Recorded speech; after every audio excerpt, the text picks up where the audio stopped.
Meu nome é Regina Vilela e eu sou jornalista. Não dá.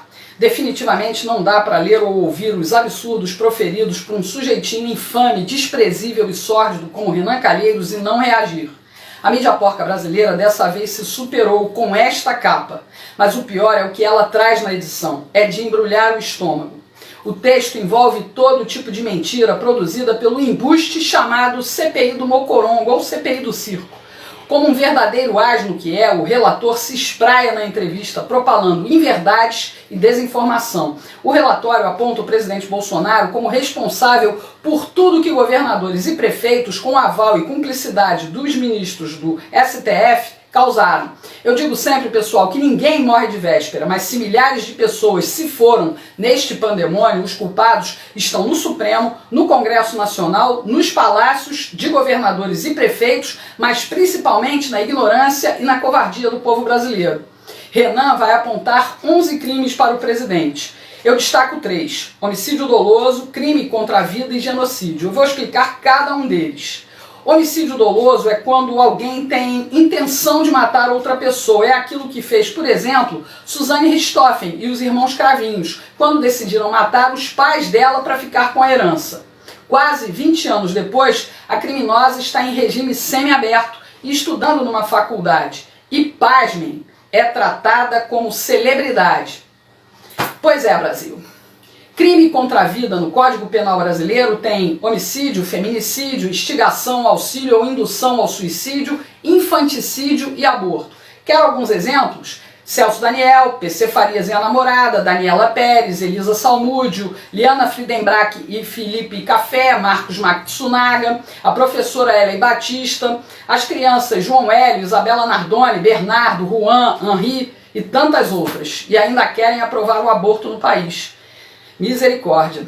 Agora vamos falar de genocídio, palavra que os militontos, descerebrados e ignorantes vomitam, talvez sem saber a gravidade do seu significado. O termo genocídio se refere a crimes violentos cometidos contra grupos étnicos, pessoas com cultura, religião, língua, hábitos, história e origem próprias, como judeus, ciganos e índios. Genocídio é a destruição sistemática desses povos. Genocídio, pessoal, é uma palavra nova, um neologismo, uma palavra formada por outras duas. Geno, que em grego significa raça ou tribo. Sídio, sufixo latino para morte ou extermínio. O termo genocídio foi criado em 1944, quando o advogado Rafael Lemkin, um judeu polonês, tentava descrever as atrocidades cometidas pelos nazistas contra os judeus europeus na Segunda Guerra Mundial. O advogado definiu o genocídio como um plano coordenado de diferentes ações visando destruição dos fundamentos essenciais da vida dos grupos nacionais, com o objetivo de aniquilar os próprios grupos. Em 1945, o Tribunal Militar Internacional em Nuremberg, na Alemanha, acusou os principais nazistas de crimes contra a humanidade. A Alemanha de Hitler dizimou 6 milhões de judeus e mais de 10 milhões de eslavos, povos da Europa Central e Oriental. Também perseguiu gays, ciganos, romenos e sérvios. E existem outros casos. Vamos à história. Holodomor é uma palavra ucraniana que descreve morte pela fome. Lutando para se manter longe do Estado soviético, milhões de ucranianos foram vítimas do Exército Vermelho de Stalin. Na década de 1930, o líder soviético massacrou a população da Ucrânia com intimidação, prisão e execução de milhares de intelectuais, líderes religiosos e até o pessoal do Partido Comunista que defendia a independência da Ucrânia. Os agricultores perderam as suas terras e foram obrigados a exportar tudo o que produziam nas fazendas coletivas soviéticas. Quem não cumpria as metas perdia tudo, inclusive as sementes. Milhões de pessoas na Ucrânia e também no Cazaquistão morreram de fome. Elas contabilizam quase 60 milhões de vítimas do comunismo russo. Isso é genocídio. Na China, o líder comunista Mao Tse-tung liderou o grande salto adiante nos anos de 1958 até 62. A pretensa industrialização imposta pelo regime colapsou o país. Pelo menos 40 milhões de pessoas morreram de fome na China e no Tibete. Entre 1966 e 69 veio a Revolução Cultural, que caçou minorias, seguidores de qualquer religião, e qualquer um que fosse delatado por questionar o regime comunista ia para os campos de concentração para serem fuzilados. E a família, pessoal, ainda tinha que pagar a munição usada no fuzilamento. Isso é genocídio. No início do século XIX, houve a dissolução do Império Otomano, talvez o mais longo da história, durou por mais de 8 séculos. De 1915 até 23, o governo turco forçou minorias ao exílio, longas caminhadas para campos de concentração onde hoje fica a Síria. Calcula-se que morreram mais de 1,5 milhão de armênios e 750 mil assírios. Quase 3 milhões de gregos e curdos também foram expulsos ou condenados à morte por inanição. Isso é genocídio. Entre 1975 e 79, no Camboja, o ditador Pol Pot acabou com 1/3 da população do próprio país. O Khmer Vermelho perseguiu chineses, vietnamitas, budistas, muçulmanos, professores, jornalistas, pessoas que usavam óculos, qualquer um que pudesse ser caracterizado como intelectual ou estrangeiro era detido em campos de concentração para morrer de fome. Quase 2 milhões de pessoas morreram. Isso é genocídio. No Congo belga, o rei da Bélgica, Leopoldo II, massacrou a população. Quem sobreviveu foi escravizado para trabalhar na extração da borracha. Na década de 1890, o colonizador belga deixou um rastro de mais de 8 milhões de mortos. Isso é genocídio.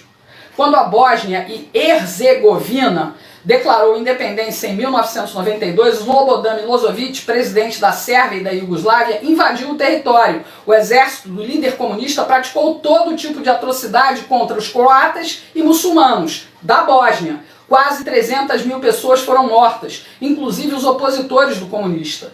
Isso é genocídio. Em 1994, o coronel Morte, Theoneste Bagorosa, comandou uma limpeza étnica em Ruanda, na África. Ele mandou dizimar qualquer pessoa que fosse da etnia Tutsi. Foram quase 1 milhão de mortos. Isso é genocídio. Idi Amin Dada, presidente de Uganda, ficou conhecido como açougueiro da África. Ele mandou matar mais de 500 mil pessoas perseguidas por etnia, religião e política. Isso é genocídio. O presidente Bolsonaro sempre pensou no Brasil e nos brasileiros. Ele decretou a emergência sanitária dia 4 de fevereiro de 2020 e mandou para o Congresso Nacional o projeto de lei para combater a epidemia do vírus chinês. O que fizeram governadores e prefeitos, especialmente em São Paulo, Rio de Janeiro, Pernambuco, Bahia e Minas Gerais? Mantiveram o carnaval, alegando que não havia risco de contaminação para milhões de pessoas que lotavam as ruas. Veio a ressaca e o caos por não atenderem o decreto do presidente. Para piorar, o então ministro da Saúde, Henrique Mandetta, mandou que as pessoas ficassem em casa e só procurassem os hospitais quando estivessem com falta de ar. Foi demitido. A crise sanitária pegou o mundo de surpresa, pessoal, menos a China, que espalhou o vírus.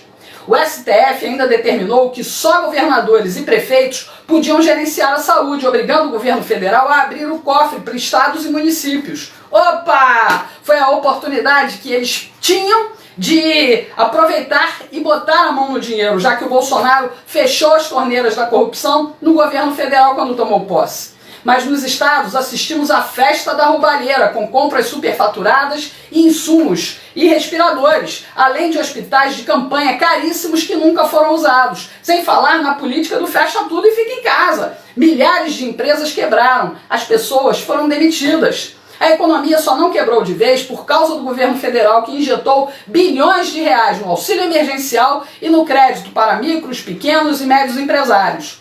Aí veio a história da vacina. Em nenhum momento o presidente se negou a comprar vacinas. Bolsonaro afirmou que assim que a Anvisa, a Agência Nacional de Vigilância Sanitária, aprovasse uma vacina, ela seria comprada e distribuída, como foi, e sem pagar propina nenhuma. Isso a CPI não investigou. O presidente sempre assegurou que as pessoas que quisessem teriam vacinas disponíveis e assim tem sido. Qualquer um que quiser tomar o líquido ainda na fase experimental pode ser vacinado num posto do SUS. O Brasil nunca esteve atrasado, começou a vacinar em janeiro desse ano, ao mesmo tempo que outros países, e já lidera em número de vacinados, passa de 100 milhões de pessoas. E só para lembrar, até 24 de setembro de 2021, o índice CIRAG, Síndrome Respiratória Aguda Grave, havia registrado a morte por Covid-19 de mais de 19 mil pessoas vacinadas. Portanto, o presidente Bolsonaro é vítima de calúnia, injúria e difamação constantes, crimes cometidos pela classe política, intelectual e pela imprensa, todas carcomidas pela imoralidade e abstinência do dinheiro público. Pense nisso, estude sobre isso. Um abraço.